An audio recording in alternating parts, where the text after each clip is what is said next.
गति आपको बिना किसी कष्ट के परम लाभ मिल जाएगा। ठाकुर सेवा विराजमान। मदन गोपाल लाडले लालजू, राधा नाम या राधा वल्लभ रूप, प्रियालाल, जो भी भाव जैसे बन पाए, ठाकुर सेवा विराजमान कर लो। इनकी दासता से परम गति तुम्हारे पीछे पड़ी रहेगी। स्वीकार कर लो, स्वीकार कर लो। हम नहीं कह रहे, तस्मात् शास्त्र प्रमाणम दीयमानम न गृह्णन्ति बिना मत सेवनम जनाहा।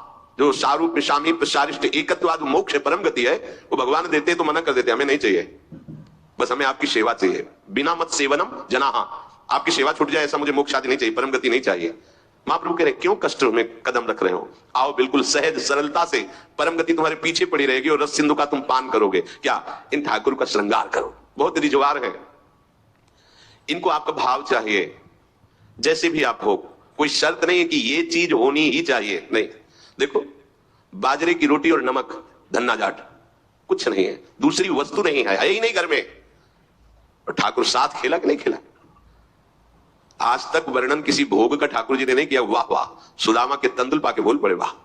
आज जो तृप्ति मिली वो कहे, सबरी के बेर पाकर के ठाकुर जी को तृप्ति हुई। तो अगर 56 भोग से तृप्ति होती तो फिर बात अलग थी कि हम गरीब कैसे भोग लगा पाएंगे। लेकिन हमारे ठाकुर को आपका भाव चाहिए। गर्व है कि मैं 56 भोग लगाता हूं, ठाकुर ने देखा भी नहीं, दृष्टि भोग भी नहीं लगाया, क्योंकि गर्व रूपी दूषित वस्तु उसमें पड़ी है और भाव रूपी परम स्वादिष्ट वस्तु पड़ी है। तो बाजरे की रोटी को रोकना पड़ा धन्ना जाट को कि तू 3 दिन हो गए पूरी रोटी खा लेगा तो मैं भूखा रह जाऊंगा, आधी तुम पाओ आधी हम पाएंगे। नव किशोर ठाकुर जी, नई अवस्था, धन्ना जाट खेल रहे ठाकुर भाव। महाप्रभु कह रहे हैं मदन गोपाल का श्रृंगार करो, उनकी आरती उतारो। देव ऋषि नारद, शुकाचार्य, भगवान व्यासदेव जी आज बड़े बड़े महापुरुष कह रहे हैं यदि मदन गोपाल ठाकुर की सेवा की तो बिना कष्ट के परम गति, परम सुख तुम्हें वरण कर लेगा। बिना कष्ट के तुम परम सुख सिंधु में डूब जाओगे, विश्वास करो। हरिवंश महाप्रभु कह रहे हैं अगर करी धूप कुमकुम मलय रंजित, नौबर्तिका घृत सो पूरी राखो, कुसुम कृत माल नंदलाल के भाल पर, तिलक करी प्रगट यश क्यों न भाखो। भोग प्रभु योग भरी थार धरि कृष्ण पे, मुदित भुज दंडवर चवर ढारो, आचमन पान हितु मिलत कर्पूर जल, सुभग मुखवास कुलता पिजारो, शंख दुंदुभि पणवो घंट कल वेणुरो, झल्लरी सहित सुर सप्त नाचो, मनुज तन पाई यह दाय ब्रजराज भज, सुखद हरिवंश प्रभु क्यों न याचो, मनुज तन पाए यह दाय ब्रजराज भज, सुखद हरिवंश प्रभु क्यों न याचो। आरती मदन गोपाल की कीजिए, आरती मदन गोपाल की कीजिए। सुंदर सुंदर सुवासित जल से स्नान करा के, कोमल वस्त्रों से श्रीअंग प्रक्षालन करके, पोंछ करके विराजमान करो। सुंदर पोशाक धारण कराओ, सुंदर धीमे धीमे चंदन घर्षण करो, केसर कपूर डाल के ऋतु के अनुसार धीरे धीरे, इसलिए मोटा ना हो, स्थूल होगा तो पत्रावली ठीक नहीं बनेगी, पत्रावली करो। सुंदर सुंदर पुष्प लाओ चयन करके, 2-4 पुष्प ही वृंदावन के हो गए तो लाखों करोड़ों के बाहर के पुष्प समानता नहीं कर सकते। इस धाम में जो प्रकट पुष्प है, किसी भी लता के 2-4 पुष्प कोमल पत्ते चढ़ा दो, हमारे ठाकुर रीझ जाएंगे। सुंदर सुंदर पुष्पों की माला गुथो, अहोभाग्य है उनके जो रोज श्री जी की सेवा में, ये सेवा का सौभाग्य। सुंदर सुंदर आभूषण फूलों के, माला फूलों की धारण कराते हैं, अहोभाग्य, जीवन धन्य, उनका हाथ धन्य हो गया। पूर्व जितने भी हाथों से हमारे कर्म नहीं होने चाहिए वो हुए हैं, वो सब भस्म हो जाएंगे, क्योंकि ठाकुर सेवा में हाथ लग गए। आप ठाकुर जी की रसोई अमनिया कर रहे, ठाकुर जी की रसोई अमनिया की हुए पात्रों को अमनिया कर रहे, आप पोछा लगा, कृतकृत्य हो गए। लाखों माला भजन इसकी समानता नहीं कर सकता। श्री जी के उच्छिष्ट पात्रों को आपने मार्जन करके विराजमान किया नवीन भोग के लिए, लाखों माला इसकी समान। ये सेवकाई है, सेवकाई सीधे श्री जी को अधीन करती है। माला जपने का फल है, इसका फल नहीं, ये सीधे आराध्य देव को अधीन करती है सेवा। जैसे उपासक रात में जग करके, नींद ना लेकर के, कष्ट सहते हुए वर्षों का अभ्यास, ये श्रृंगार करते, इसमें 2-4 घंटे नहीं लगते हैं। कल जो श्रृंगार होना है, मध्याह्न में विश्राम नहीं करते, नीचे वहां बेसमेंट में श्रृंगार करते रहते कपड़ों का। ये श्री जी आज ऐसे सिंहासन में बैठे, निहाल हो गए तुम। अगर अन्य कोई दुराचार प्रवृत्तियां तुम्हारे ऊपर शासन न करे, तुम अन्य कोई गलत कार्य ना करो, तो तुम खुद ही देख लोगे कि आपके अंदर श्री जी क्या देती है।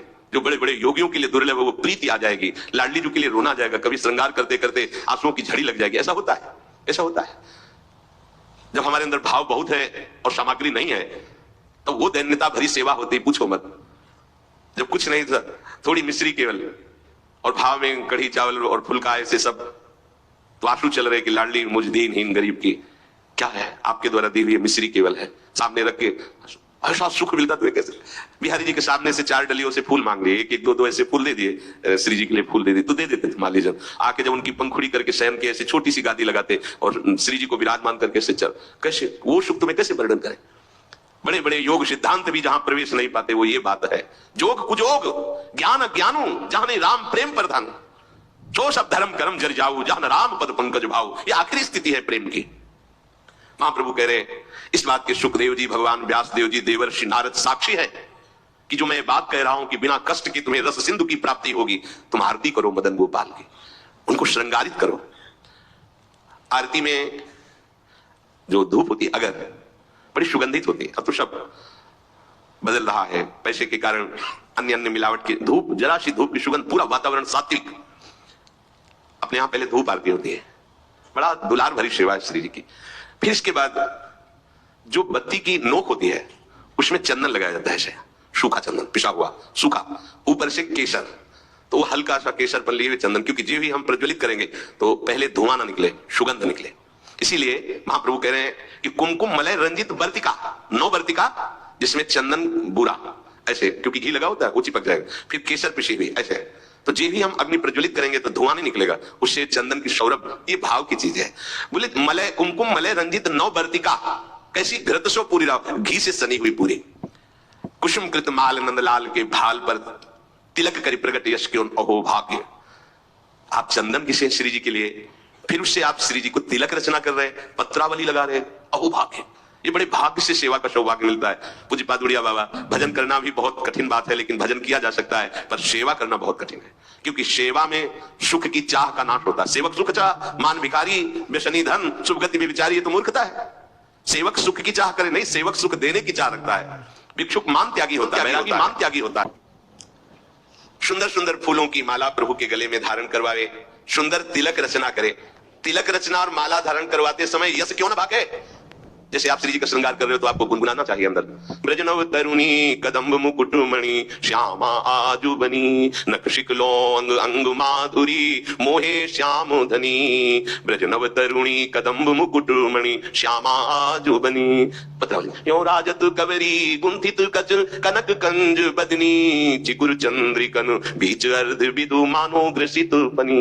या आवत श्री वृषभानु दुलारी, पूरे पद में प्रथम वटी मज्जन कर सज्जित नीलवर। श्रृंगार पदों का क्यों गायन नहीं कर रहे आचार्य चरण करें। जब आप श्रृंगार कर रहे हैं श्री जी का तो पद गुनगुनाना चाहिए। श्रृंगार के बनी वृषभानंदिनी आज भूषण बसन विविध पहिरे तन प्रिय मोहन हित साथ, बहुत से श्रृंगार के पद है, गुनगुनाना चाहिए। तिलक करी प्रगट यश क्यों ना भागो, क्यों नहीं तुम गायन कर। अब आप तिलक रचना कर रहे हो, बातें प्रपंच की सोच रहे हो या कर रहे हो, ठीक बात नहीं है।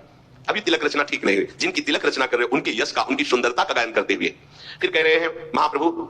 इसके पश्चात भोग प्रभु योग भरी थार धरी कृष्ण पे, जब हमने श्रृंगार किया आरती तैयार करके विराजमान कर दी। सेवा में एक क्षण का भी विलंब नहीं होना चाहिए। आपको पता है धूप के बाद श्रृंगार आरती होगी, तो धूप होते होते श्रृंगार आरती प्रज्वलित हो जानी चाहिए। धूप की जीव ही पदावली संपन्न होने जा रही श्रृंगार आरती ऊपर, इसके लिए देखना पड़े तो सेवा में प्रमाद माना जाता है। सेवा में स्वामी की सेवा की आवश्यकता के पहले सेवक सेवा सौंध लिए खड़ा है। ये नहीं आरती कहाँ है, आरती, अरे आरती तैयार करो, ये प्रमाद स्थिति है। इसलिए सबसे पहले प्रभु ने कहा है आरती तैयार कर ली, श्रृंगार किए हुए प्रभु को, तिलक लगाए, माला पहनाए, अब भोग लगा। आरती तैयार है पहले से, जैसे उस दिन त्रुटि नहीं, ये विलंब नहीं। सेवा में प्रमाद नहीं। स्वामी जी के मन में बाद में आता है, सखियां पहले सेवा सौंधी करती, आज ऐसा होगा, पहले ही पता है उनको, तो आपको तो पता है ना, पहले धूप के बाद श्रृंगार आरती। अब भोग, भोग प्रभु योग भरी थार धरी कृष्ण पे। योग में 2 भाव होते हैं, एक होता है प्रभु के योग्य भोग, ऐसा नहीं कि तुम अपनी मनमानी की प्याज लहसुन चौके प्रभु का ही सब बनाया हुआ है, सब मूर्खता नहीं। फिर प्रभु के बनाए हुए और भी कुछ है जो तुम नहीं भोग पाओगे, दंड विधान नरक रोग नहीं भोग पाओगे। भोग प्रभु के योग्य लगाओ, जो हमारे प्रभु नहीं पा सकते वो हम नहीं पा सकते, इसलिए प्रभु के योग्य भोग लगाओ। शास्त्र सम्मत संत जन सम्मत जो प्रभु को भोग लगाने योग्य पदार्थ है वही भोग लगाना चाहिए। बहुत उद्दंडता सेवा में नहीं होते। प्राय प्रभु ने ही तो बनाया प्याज लहसुन, हम उसको भोग लगा देते हैं तो क्या है, उन्होंने तो बनाया है। हाँ उन्होंने नरक भी बनाया है, तो आपको घुमा देंगे तो क्या परेशानी होगी। आपको थोड़ी देर रख लेंगे नरक में तो आपको कोई परेशानी नहीं। फिर परेशानी है। कैंसर भी प्रभु ने बनाया है, किडनी फेल भी प्रभु ने बनाया है, हार्ट बड़ी समस्या है तो समस्या भी तो प्रभु ने बनाया है। उसमें भोग प्रभु योग भरी, प्रभु के योग्य जो पदार्थ है वो थाल में रखो। दूसरा आध्यात्मिक आंतरिक भाव, योग कहते हैं अपनेपन का। इतना अपनापन हो कि मेरे लाडले हम कैसे, जैसे मां अपने बच्चे को जो भोग पवाती है तो क्या अच्छी से अच्छी वस्तु पवाती है। कोई चाह होती है क्या? चाह एक ही होती है भरपेट बच्चा पाले। पूरा दूध खाली करो, नहीं खाली करोगे ना बाजार में ले जाएंगे, तुम्हारे लिए वो चीज नहीं लाएंगे। फिर अगर नहीं खाली थप्पड़ मारो पूरा। वो रोष प्रकट कर रही, काय के लिए? पूरा खाली करो दूध। अभी तो इतना कम पिया है। और उसकी भाव दशा को देखो कितना प्यार भरा है। क्यों? अपनापन है ना, मेरा लाला है तो मेरे लाडली लाल है, मेरे लाल। अपनापन, इतना गाढ़ अपनापन कि कहीं अपनापन रह न जाए, ये प्रभु को भोग लगाना होगा। अगर इस अपनेपन में भर करके आप एक नमक से चुपर कर रोटी भी रख देंगे तो हमारे प्रभु उसे छोड़ेंगे नहीं, पाएंगे। अपनापन प्रभु से नहीं है तो दुर्योधन ने भी व्यवस्था की थी भगवान की, देखा भी नहीं।